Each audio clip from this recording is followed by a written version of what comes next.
Howdy everybody, Hellcrix here, just doing a little bit of unboxing for the channel. Got the new Bolt Action Rulebook 3rd edition that came out here for the game that just got released. So, just wanted to go through it. In a couple weeks, the Mostly Wargamers are going to go over, because everybody's going to try to get a copy of the rulebook for the Mostly Wargamer show. So we're going to be discussing it. A lot of us are decided to get back into bolt action again. It's like Dan, he likes bolt action a lot. It's a fun game.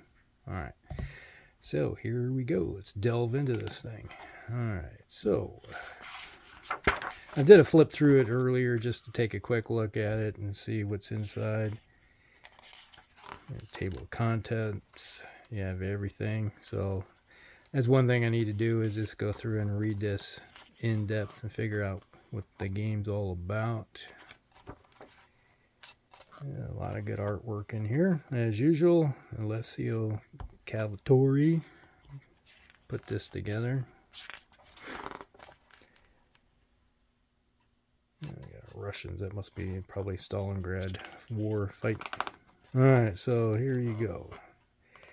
This 1940. So yeah, it shows it going into France, taking out and into Poland with the communists coming in on one side and the socialists on the other, squishing the poor Poles in between like a sandwich.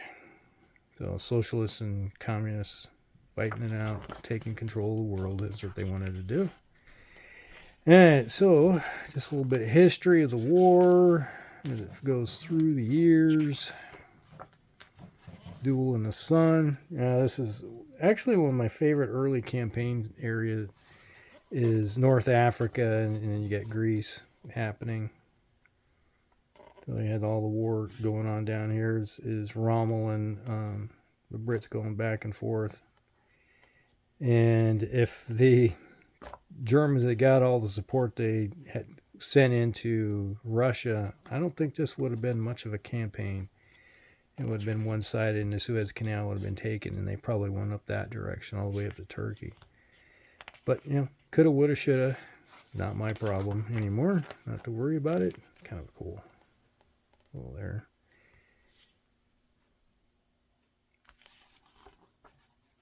So, fighting up the Italian boot from 43 to 44. Monte Cassino. Where we flattened it. And a Eastern Front. So this is what years? 39 to 45. So basically they got all the way to the Volga up this way. You know, it's like that far before they got pushed back. They stretched themselves really thin, and it would. Then the Russians, with the support of the Americans, with all kinds of supplies and everything, were able to resupply their armies and eventually push back the socialists. So, alright, so 1940. So it just shows all the. I guess it starts. Yeah, it does with the Finnish campaign where the Finns stopped them cold.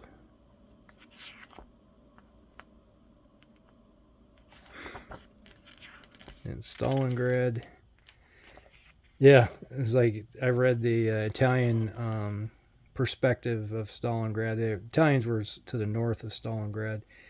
They had basically one anti-tank gun per mile or something like that of terrain. It was bad. They had basically the Italians sent their army into Russia to support the Germans, and they ended up having straight leg infantry, mountain troops and stuff in the Eastern Front, or on the Eastern Front. Yeah, didn't work out too good for them. Like when the Russians finally came at them, it was like trying to stop a hot knife through butter. It didn't work too well. They got owned hard. Yeah, the Italians were not ready for World War II at all. They wanted to get in it and get some of the spoils, but they were not ready at all. The troops weren't that bad, if they were led properly. Empire in flames. Oh, yeah. Pacific. Naval warfare. Kind of my interesting. I like the Pacific. I don't. My friend Jesse has a Japanese army, and I think a Marine army. So I need to work on that and maybe do some Pacific campaign stuff. So lots and lots. And then here we got the final campaign coming, 44-45, where yep, you had this communists coming in this direction, and then you had the Americans, the Brits, and Poles coming in this direction. The alliance this way. Yeah, with Free French too. Come in, sandwiched them in after we, in 44, hit Normandy. But it'd be kind of cool is to have this kind of terrain built up. Like, a lot of this stuff I think was foreground 3D or laser cut printed stuff, but foreground's no longer around.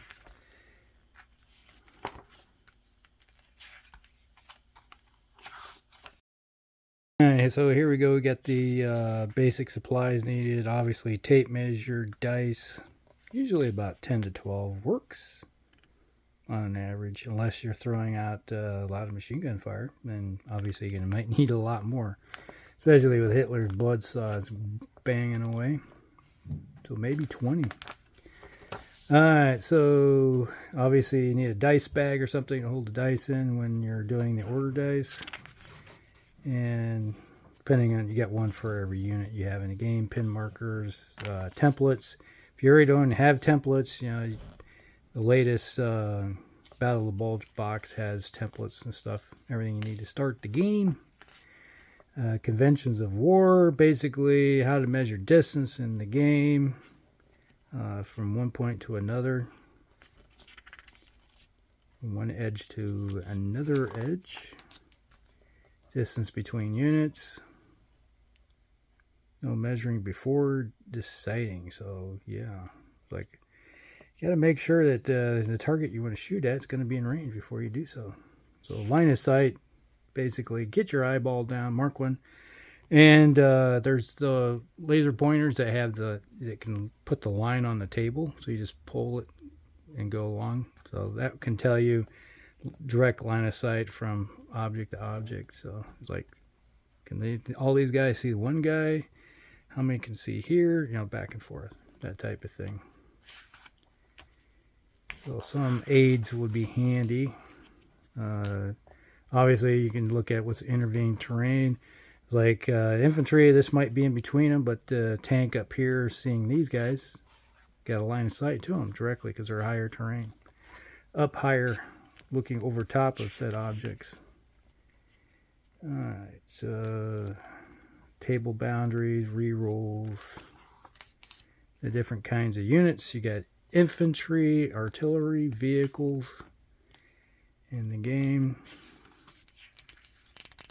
And there is aircraft also, but typically when you're calling, used to be what you call an airstrike, you put it on the table and then it's only there for a second while you determine where everything's going and how much of a space in between units. That's one thing. M36 Jackson. I do have a one that has, I can put an M10 or make it an M36. I definitely need to get a M18 Hellcat sometime. So basic turn.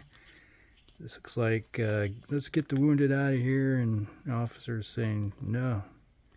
Not everybody's getting out. They have to be wounded only that get flown out. So Stalingrad, most likely what's going on there.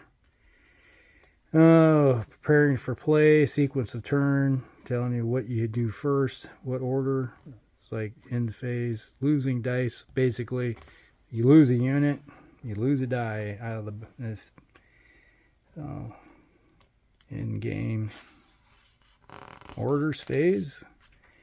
Obviously, you got fire, advance, run, ambush, rally, and down. So, and there's the pins that go with everything.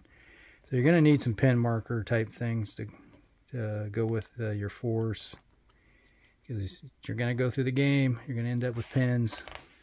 So it should have a few. And a set of colored. It's like I got like 4 different colored order dice. Depends on what army specific you have. And if you may be playing the same army, you might want to have a couple sets of different colors, just to so you know the difference between whose force is what. Order tests that go through. If you got a pinned unit, you're going to have to make some orders to try to get unpinned. Troop quality and morale. So there's inexperienced, regular, and veteran. You can be looking at some armies. It gets more expensive if you have everybody veterans, versus you can bring a bunch of inexperienced type troops in. But the morale value is a lot different, 8, 9, and 10. So yeah, if you got veterans around the board, they may not break or get pinned down as much, but there's going to be less of them. So it's more like the concept of elite versus non-elite forces. And usually inexperienced troops are we're doomed, and run away. Doesn't mean that the veterans won't do it, but it takes a little bit more effort. Movement phase. You have interpenetration of friendly units. So yes, you can go through other units, but you can have problems with that. Advance and run moves. What the difference is, advancing 6 or advancing 12. What you can do and what you can't do with those type of orders. What's the effect with terrain. Rough terrain, obstacles, buildings, roads, impassable. And it tells you category what's you may do in that type of terrain. As you're going down the list. It's like vehicles and stuff. Certain things are kind of a no-go, like going through buildings. Well, there's a caveat with it. It's like no, but you can go through certain types, like ruins. You're trying to bust through a building and it has a basement. Well, you're now in the basement. And then we have the shooting phase. Going through the rules.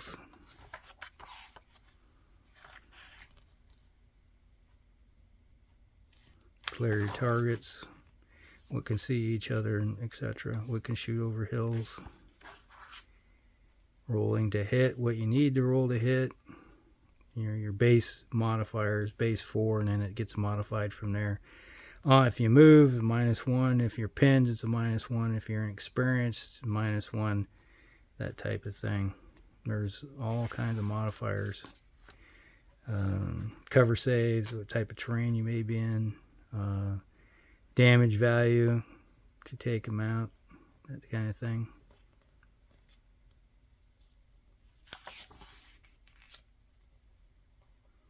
Targets obscured by terrain or other models, shooting through dense terrain. So like everybody's fighting in a jungle, so there's line of sight is almost it's almost zero. That could be an interesting game where you're firing at point blank range all the time. Target takes casualties. What's the morale value? I need to get myself some. That's Grants and Lees. It's a Grant there. The Lee has the turret on the top, little extra. That was a 50 cal up there in the turret. All right, so you got the weapons, profiles, range, shots, penetrations, special rules. So, how far a weapon can shoot out, how many shots they get, pen, etc. If you look at the main chart here, small arms doesn't have any penetration values. But they tell you what they do have for specials, like assault, team, fixed, and team. And then you get into the heavy weapons, they're going to have penetration values going along and whatever size of template they're going to have for explosion. And then you get into the big 2-inch, 3-inch, 4-inch. You know, you get into the heavy howitzer type stuff. You know, that's where those templates come in. If it's an assault, like assault rifle, works great in close assault, you know, close quarters type rules. Flamethrowers, which are your terror weapons, mortars, howitzers, anti-tank weapons, infantry weapons, going in and about, anti-tank guns, special rules for all the different things, how they all work together in conjunction. And HE has pin values,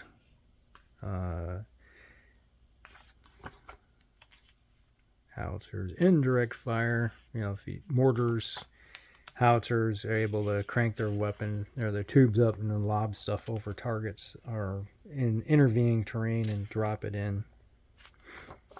Close quarters, so if you got any type of submachine guns or anything of that nature, you can go in and, you know, it's like he's got a submachine gun, he's throwing grenades, so does he. He's got a basic rifle type of deal, causing havoc. Close quarters procedures, tells you what to do, how everything. Okay, you got all the different pertaining rules for how to do close assaults. Then you got headquarters. Obviously, if you have officers, are able to give you a few more special rules and capabilities for your table. Extra orders, there you go. So platoon commander, second lieutenant, first lieutenant, company commander, you know, they give you extra rules and how far they can give those extra rules and bonus to your morale. Either you get off your butt and get moving forward, or I'm going to shoot you type of thing. Medics. Medics are kind of handy for bringing troops back if they're attached to somebody. Forward observers of the 13 Fox, so yes, I know how to drop rounds on people's heads. So can totally relate to these guys before I became an armor officer. Ah, yes, tanks. Love the tanks. Need more tanks. Forward air observers. I worked in conjunction with forward air observers to call in airstrikes and stuff on targets. So they're specifically trained in doing such things. I delved in some of it.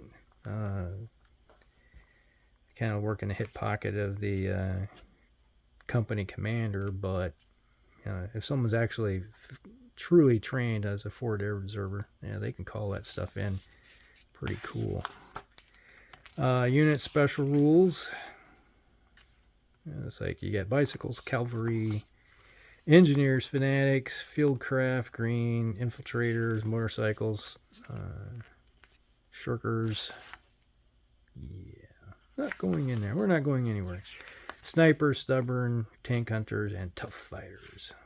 And then we got artillery, how they work. Best way to take out artillery is drop another round on them or hose them with lots and lots and lots of machine gun fire, especially heavy machine guns. Typically, the only time you ever would see artillery facing off directly is if it's being cranked down and firing point blank range at targets. And it's like, oh, we're no longer doing the fire support mission. We are doing direct support mission. Means things have gone a little wonky for them. They don't like that. They don't like being on the front line. They prefer to be back behind the line. Recruiting guns. Firing smoke cover. It's like, cover the approach. You don't want anybody to be able to see you coming. It's harder to shoot somebody if you can't see them. Alright, so vehicles. Everybody loves vehicles. Vehicles and orders. Same thing, similar to infantry. And movement, how it goes through terrain. Weapon mounted, vehicle mounted weapons. So you're going to have, like here you got tank, obviously you got a direct fire, you're going to have a coax, you may have a pintle mount up top. It just depends on the field of fire. It's like you may have a Jeep with a 30 cal machine gun on top. You may have an M2 half track with a 50 cal and a 30 cal on top for a little bit of support.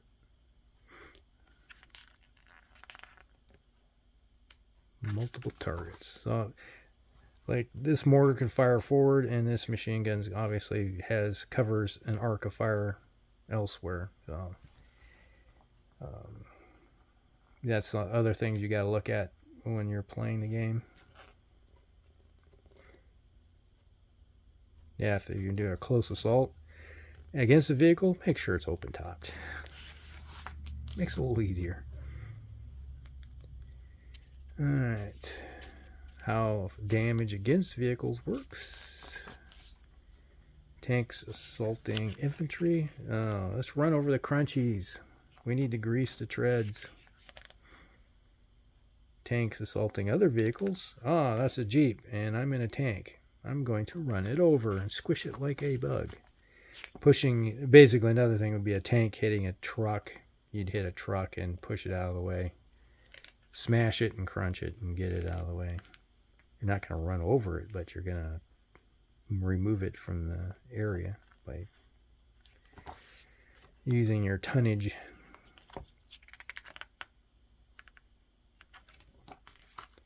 Vehicle special rules. Obviously, Americans have a lot of amphibious type vehicles because we did a lot of amphibious invasion, so you want to have a lot of amphibious vehicles. And there's medical vehicles, one-man turret, which is a pain, like the FT-17 tank, one-man crew up top.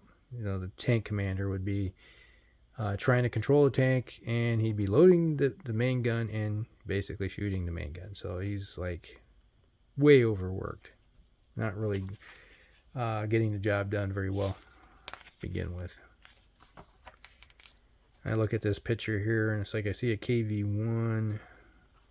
There's got to be somebody off the side. It's like it shows it firing a flamethrower, but I didn't know the KV-1 had a flamethrower. Any version had a flamethrower on it. I could be wrong, but maybe there's a guy up there next to it with a flamethrower going unleashing all hell on earth. Buildings. Shooting out of buildings, good. Trying to assault or shoot into a building, bad. But sometimes you gotta do it. Looks like Stalingrad tank, the factory, going in. More of that MDF laser cut buildings.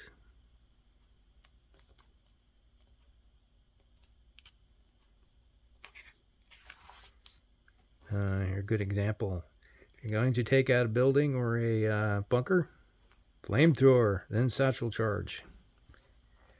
Suppress them, kill as many as you can with the flamethrower, and then throw the satchel charge in and end their day. Be bad for damn. And here's showing another flamethrower doing its wondrous work. Hose it out. Arranging the game table. This is like your scenarios. Butt stroke to the head move. So, something you learn in basic training.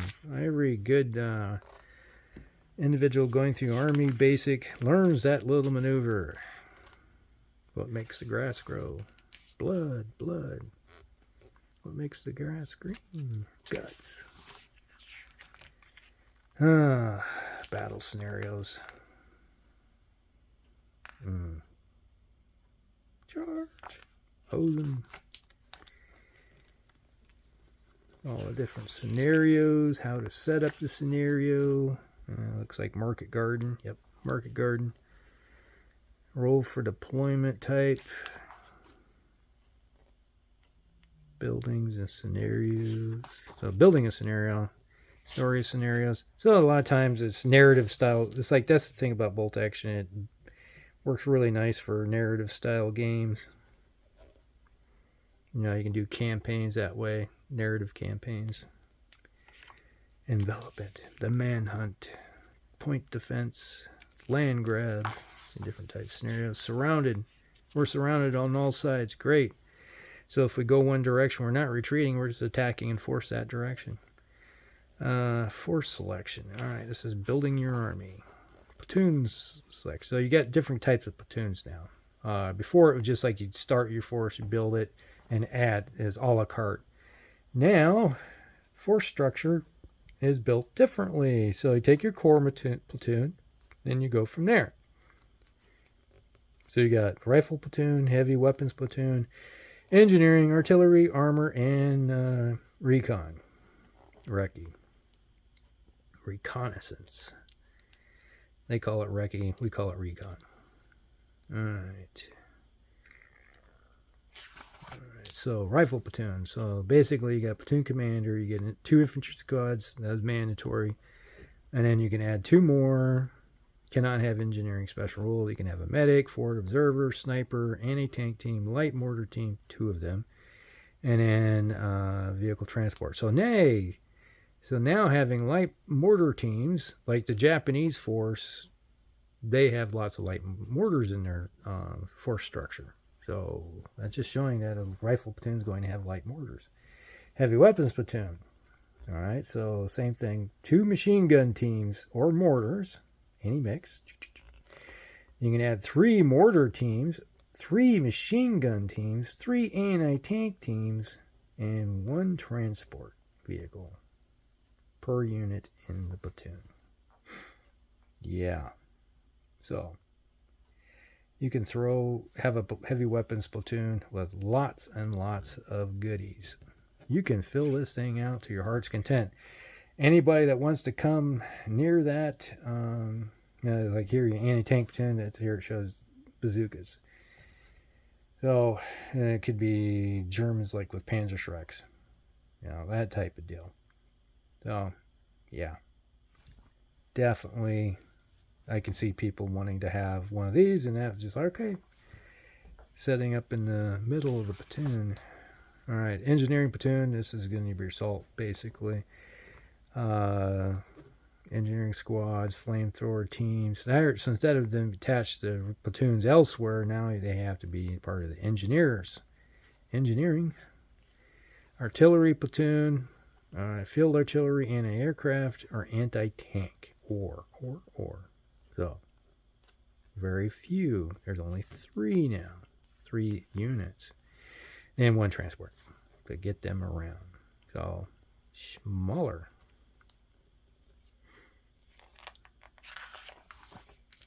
Armor platoon, obviously. Now this is different. So you have 3 vehicles. You have 1 vehicle that's basically kind of your command vehicle. Then you have 1 vehicle. And then you have 3. So you can have basically up to 5. I think that's how it's working. 5 vehicles total. In that platoon. Recon platoon. Obviously, you can have infantry squads, can have engineering, forward observer, anti-tank, and then transport. So whatever you have over here to move around, you got to have transports to go with them. So they have to be capable of moving around. So that's the biggest change in the game that I've noticed so far, other than maybe some microscopic stuff that slightly changed from 2nd edition. But the force structure is the biggest one. They now are making you build your stuff on platoons instead of just a generic platoon and adding stuff on it. It's like start with that and a la carte before. Now it's like this and this. It's like your typical force structure, how it's supposed to be. And it tells you how to collect your armies, your different forces. I do have some Brits and Italians I need to work on. Army lists. Yes, army lists are good. Germany. So you got a German army list. Very handy. So you got Blitzkrieg and Hitler's Buzzsaw. It's like MG42s. add in, I think it's one extra shot. So typically a medium machine gun is going to have 6 shots. They will have 7. Just the rate of fire is such higher.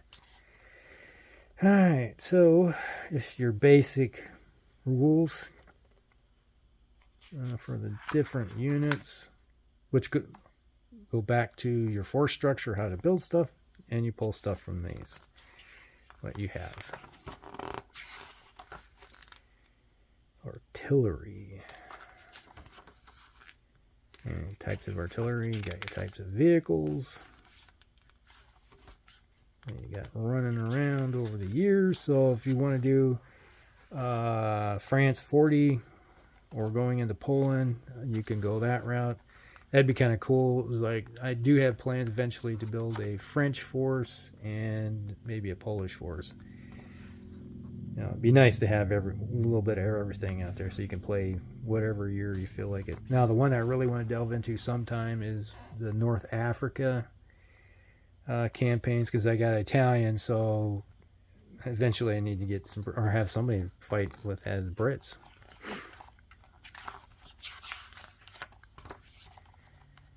And you got this US of A. It looks like Marines. Marines, we are leaving.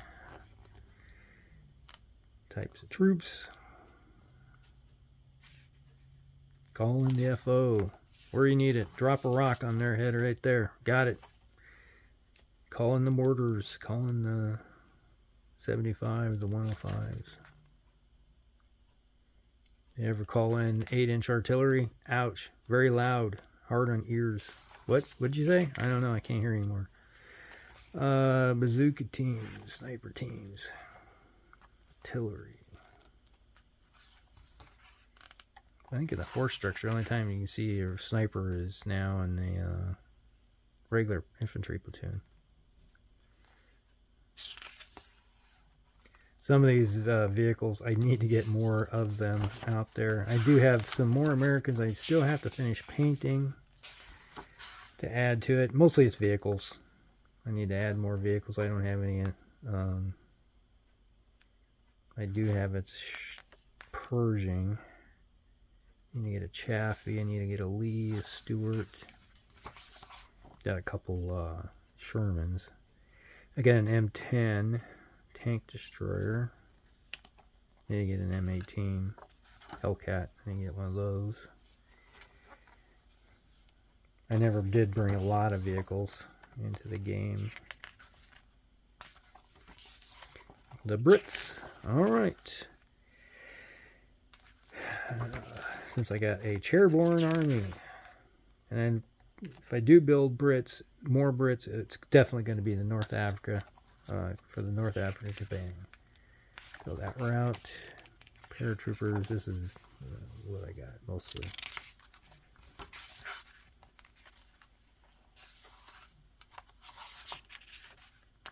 Do have a couple Churchills, might make one into a crocodile. I built one, I still got to build another one. Grants and Shermans and Lees, they have the Grants. They basically took the turret and changed it. Don't have the 37 on top any, or the little machine gun thing. They got the 37. They changed theirs. It was like too much work for the commander. Didn't want all that extra crap.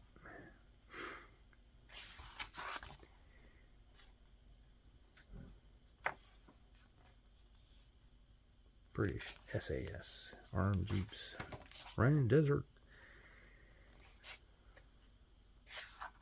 Soviets, I do have a Soviet army. Probably too many Soviet squads.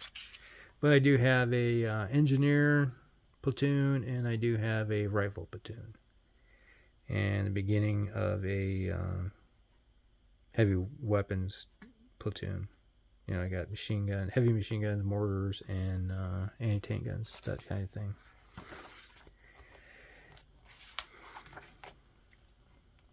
And some recon assets. And I could print off more to make a bigger recon unit. I have a SU 85. I do have an armored car, M10. And I do have an M3 White Scout car. Imperial Japan. My friend Jesse does have an Imperial Japan army. The Imperial Japanese. Fairly large army now. He bought I think a starter box and a extra platoon box. So now he has quite a bit to fill out his force.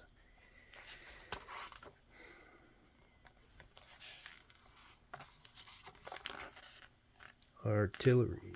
They're artillery us. Their tanks. Well, on an island, if there's no anti-tank weapon systems, they're kind of useful. But if you have any type of anti-tank assets or tanks, Americans, these are just pop-up targets that get manged. It's like, oh, they shot at us. Oh, okay. Take it out. Mostly this stuff is just like crap. Common transport type vehicles. Trucks that tow stuff. Optional rules. Alright. Combat jump rules. Jumping into paratroopers doing a combat jump, or going into this type of glider type troops going in. It can get a little hairy. Sometimes you can lose a lot of guys doing combat jumps. Amphibious assaults the same way. Hitting the beach, troops can die. Going into water. With different kinds of landing craft. That's something I do not have anything of, is landing craft. City fighting. I got a bunch of stuff, and I'm planning on printing off a fairly large amount of 3D printed terrain, so I can have lots of buildings, so I can fill out tables better to add to what I already have. Alright, so desert warfare, sand. I keep finding the sand. I'm on the beach, but I can't find the freaking water. It's everywhere. That's what it was like when we were at Fort Jackson. It's like, yep, we're running around in the sand, but we can't find the ocean. Dug in.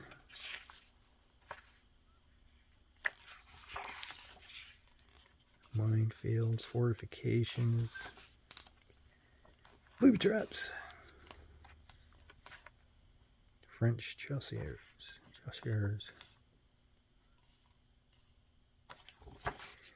Night fighting. I can't see the broadside of the barn. Well, are you in the barn or outside the barn? If you're inside the barn, you might be able to hit something. If you're outside, I don't know even where the barn is.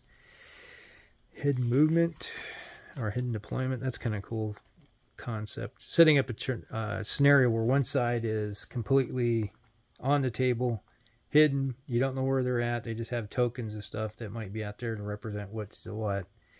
And then you got to move on the table and go from there. So you have no idea how they deployed. You know, that's typically like where your recon units would go in and trying to find, where's all the stuff, and then you have your follow-on forces to do the assault.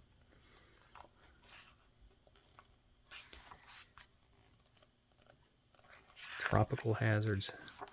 Alright, it's exhaustion. Guidelines for large games. What do you consider a large game? Summary rules. Basically all your stuff you need for everything.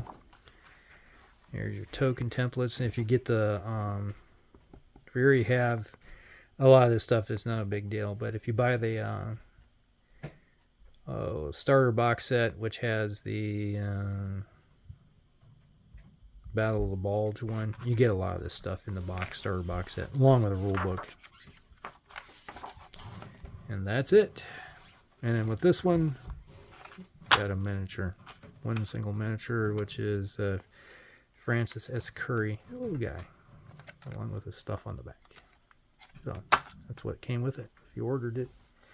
All right, so that is the book all together. There are going to be some breaks and everything in it and all this. Sorry about that, how things worked out, but Hopefully you guys like it. Like and subscribe, share with friends, and we'll see you in the next one. Hellcrix out.